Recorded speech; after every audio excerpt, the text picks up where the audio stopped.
Hi, I'm Traci Krepper, and I'm delighted to welcome you to Credit Conversations, our ongoing series around credit trends here in the UK. I'm joined by John Griffiths, our Market Engagement Director, to talk about the latest commercial credit trends. So post-COVID, we've really seen small businesses continue to struggle with the cost of living, high inflation rates. Can you tell us, is that a trajectory that's continuing, or are we starting to move to a period of growth? Yeah, it's an interesting question. I think, as you've alluded to, there's been quite a number of ups and downs in terms of the economy over the last few years, and small businesses have been struggling to get the growth that's going to power the economy going forward. What's a positive sign is that we have started to see in the early part of this year growth returning. In January it was 0.3%, it was 0.2% in February, and then it was 0.4% in March. So while not fantastic numbers, much better than we were seeing at the back end of last year, where we were in technical recession. We've heard in the news that the inflation in the UK we've officially ended the recession. That's on the consumer side. Are we seeing that as well on the small business side? Yeah, obviously the consumer and commercial markets are intrinsically linked. Inflation has been a big factor for businesses, as it has been for consumers over the last couple of years. And in fact, the main point there being that it's driven up the cost of borrowing. And if we look more broadly at the growth picture for the UK, actually it's small business growth that actually delivers most of that growth in the economy. Access to lending, and perhaps not as much lending to SMEs as perhaps could have been the case, has contributed to that sort of stagnant levels of growth. That's great. So let's talk sectors specifically. What sectors are we seeing some of these growth trajectories really come to fruition? Well, it's interesting that since the pandemic, it's really been the services sector within the UK, which has always been one of our strengths as a country in the world. And, that has grown by 4.5% since pre-pandemic levels. Unfortunately, the rest of the economy hasn't grown to that kind of scale. So manufacturing has grown, but it's still less than 1% of pre-pandemic levels. And construction has been the real outlier in terms of, it's really struggling. That's still smaller than it was in 2019.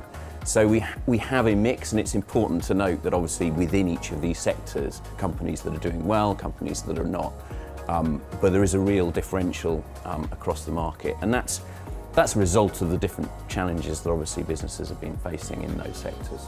So John, let's come back to where we see growth coming from. We've said it hasn't been a straight shot. What do we need to see in the economy to see a consistent growth trajectory?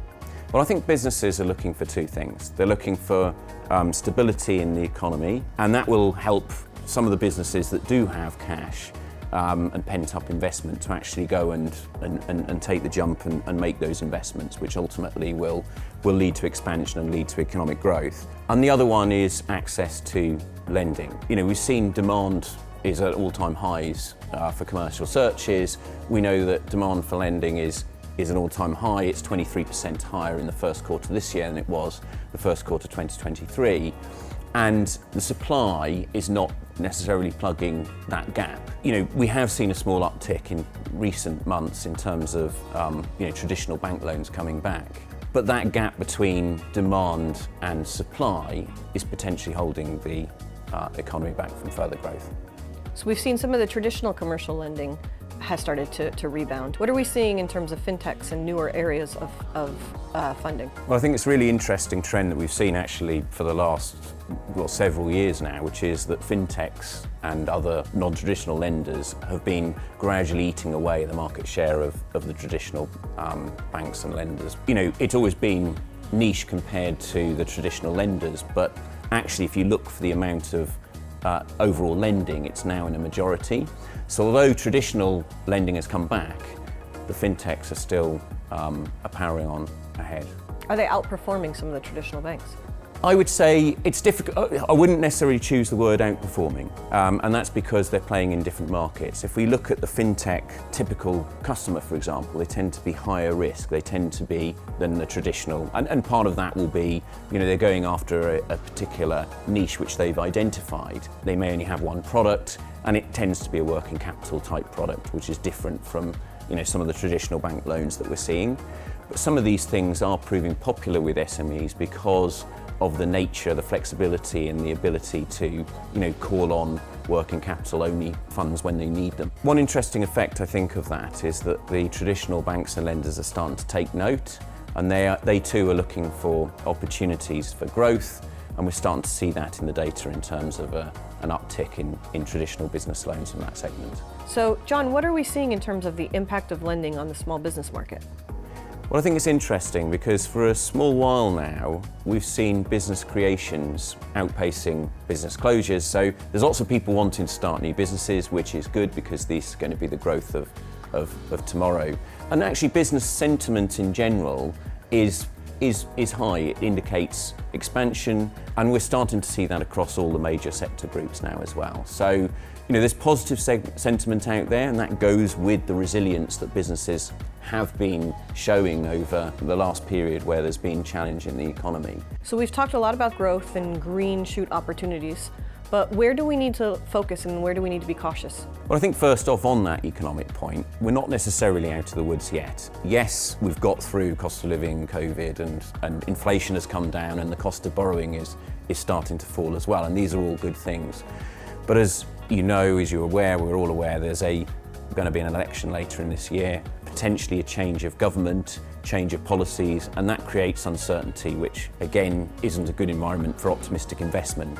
And global pressures are still creating uncertainties which could have impact on inflation and other things down the line. But the primary concern of businesses now is on demand for their services rather than inflation, which is a good thing. Generally speaking, things are looking up, but there's still a few things out there to be wary of. Thanks for this, John. I think it gives a really nice picture of what's happening in the economy and in some of the global pressures that are impacting us. What do lenders need to do in order to grow more? How can they facilitate growth in their business? Well, I think, obviously the number one thing is what can we do to get lenders to lend more to small businesses? We've seen that gap already, but they have to do it responsibly. And I think it's important first to note that although we've talked about various sector groups, we've talked about general trends, there will always be businesses that are doing well in sectors that aren't. There will be businesses that are struggling in the sectors that are doing well. The most important thing for lenders to do is to ensure they have the most complete view of the customer, using the most complete data available to them, not just on onboarding and decisioning, but also right the way through the customer life cycle, taking into account the affordability, the credit risk, and obviously the longevity and the growth trajectory of that business, to ensure that the products that they're lending to them are the right fit, that they're lending the right amount, and ultimately that the business is going to succeed, which will lead to a good outcome for both the lender and the business. Thank you, John. That was really an insightful session. So if I can summarize, we've been on an economic roller coaster, but the outlook is becoming more positive. Businesses are looking to innovate and grow, and they need the credit in order to facilitate that. But lenders can't lend blindly. You need to have the right and most complete information to make responsible lending decisions. And for more on this topic, download our full report, which is available now online.